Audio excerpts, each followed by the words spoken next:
Hey guys, চলে এসেছি তোমাদেরকে মন্দির দেখাতে। এই যে হাজারতলার মন্দির, এখানে অনেকে পুজো দিতে আসেন, এখানে মানসিক পুজোও দেওয়া হয়।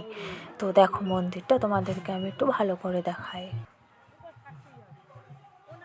এই যে মন্দিরটা এত সুন্দর যে তোমাদের কি বলবো, সত্যিই খুব অসাধারণ। তারপরেই দেখো আমরা কীর্তন শুনেছি, একটু শোনার পরে খাবার জন্য চলে এসেছি। তা এতটাই ভিড় হয়েছিল যে কি বলবো, ঢোকা যাচ্ছে না।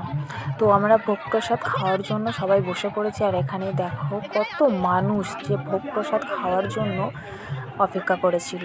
তারপরে আমাদেরকে আলু ভাজা আর সাদা ভাত দেওয়া হয়েছে।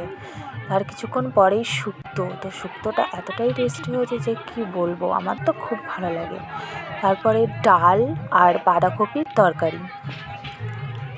দেখো আমার এতটাই ডাল দিয়ে দিয়েছে যে কি বলবো। আর সত্যি ভোগ প্রসাদ তো খুবই সুন্দর। তো দেখা হচ্ছে পরের ভিডিওতে।